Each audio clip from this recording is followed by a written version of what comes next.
Shalom Acha, que le bon Dieu vous protège dans la santé, la joie, la prospérité. Aujourd'hui, nous allons parler, il y a un seul patron. Étant donné qu'il y a un seul patron dans le monde, il ne peut pas avoir deux, trois. Donc, il faut savoir qu'il y a toujours un au-delà de toi, qui s'appelle Akadosh Baruch Hu. Et c'est la raison pour que mon père Alav Shalom, toujours il avait une kippa sur la tête. Parfois, il mettait une autre sur la tête. Et lorsqu'on lui posait la question, pourquoi il avait deux kippas sur la tête, ou trois kippas sur la tête, il nous répétait, comme ça je sens que ma tête, elle est lourde. Et la raison pourquoi elle est lourde, parce qu'il y a une kippa sur la tête, il y a deux kippas sur la tête, pour que je me rappelle qu'il y a Akadosh Baruch Hu au-delà de moi. Ça, c'était mon père. Une fois, mes amis, j'étais au Maroc, et j'avais 22, 23, j'étais jeune, je ne peux pas vous dire exactement, mais c'était bien avant mon mariage.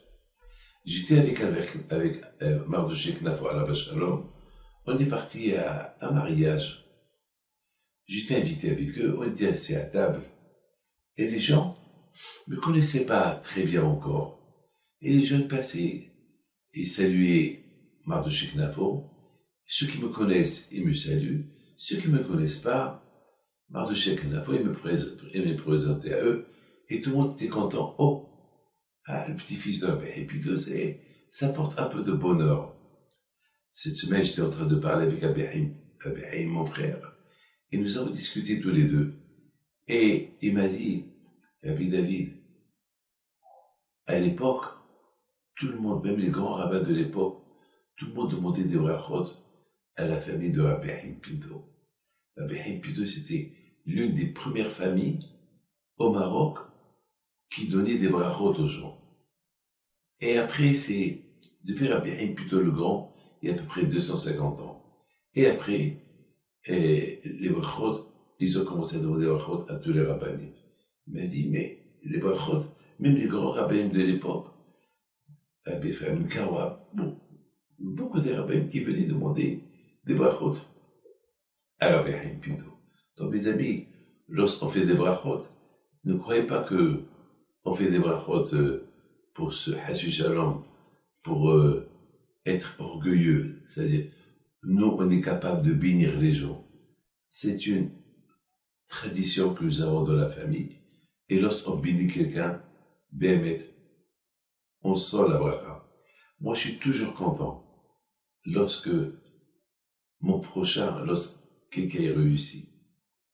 Jamais dans ma vie, j'ai été jaloux de quelqu'un qui lâche une voiture ou quelqu'un qui lâche une maison. Je suis content, heureux pour lui. Pourquoi? Parce que c'est de ma nature. Ma nature, c'est d'être heureux, la joie des autres. Ça n'existe pas chez moi, je vais être jaloux.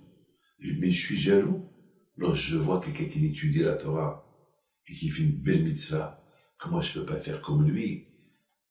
J'ai de la peine, pourquoi je ne peux pas faire étudier comme lui? Ça oui. Mais la jalousie de l'argent, être jaloux des choses, ça ne m'intéresse pas tout ça. Je sais que tout ça, je ne le prends pas avec moi. Mes amis, alors, dans ce mariage, il y a un monsieur qui était très orgueilleux, qui passait de table en table, et il regardait les gens petits. On dirait qu'il était en train d'humilier les gens. Et les gens le respectaient parce qu'il est riche, milliardaire. Il arrive à notre table. Et Mordechai Knafo Alav Shalom, c'est un homme qui est très humble. Il lui dit, les baisses, il a parlé avec lui, après il me regarde. Il me dit, Odish Konti, en arabe il me parle, et toi qui es-tu? J'étais déjà en colère contre lui, comment il traite les gens. Et je le regarde, je lui dis, Odish Konti, et toi qui es-tu? On parlait l'arabe. Il m'a dit, tu me connais pas? Je lui dis, dis-moi, est-ce que tu connais le bon Dieu? Là, d'abord, mais te laisse le bon Dieu.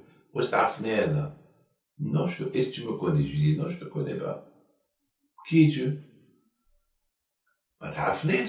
Tu me connais pas? Là, moi, je connais avec une seule chose, que la fin de l'homme, il meurt. Il est enterré. on parlait l'arabe. Tu m'insultes. Je lui dis, monsieur, je t'insulte pas. C'est toi qui t'insultes. La façon comment tu manques le respect aux gens. Mais qui, parce que tu es riche, parce que tu as de l'argent, mais je vais tel et tel aussi riche que toi. Il ne fait pas ce que tu fais. Mais dis, Wasinti, toi tu vas me parler comme ça. Alors les gens l'ont calmé. Ils ont dit, mais monsieur, celui-là c'est le petit-fils de Rabbi Pinto, c'est mieux pour toi de ne pas avoir affaire avec lui. Je connais le roi. Et qui il est? Et alors, c'est le petit-fils de Rabbi Pinto. Alors je me suis levé, j'ai dit, à 13h, monsieur le riche, un jour je viendrai te visiter en prison. Là-bas tu vas apprendre l'humilité. Et il s'est énervé tout de suite, les gens, ils l'ont pris là-bas. Eh ben mes amis, je ne me suis pas trompé. Quelques temps plus tard, pas de la fin d'un orgueilleux, et toujours mauvaise. Il s'est fait arrêter pour une bêtise qu'il a fait. Il était en surveillance à la maison pendant 6 mois. Il n'avait pas le droit de sortir. Il y avait 4 policiers dehors qui surveillaient la maison, qui ne puissent pas sortir. Et lorsqu'il m'a vu, s'est rappelé de notre conversation et de notre histoire. Et lui-même, il a dit, Adonai Malach Gotavish. L'orgueil, il appartient qu'à Kadosh Baruch Hu. Voilà, mes amis, que Hachem vous protège et savoir que le seul patron au monde, c'est Akadosh Baruch Hu. À très bientôt.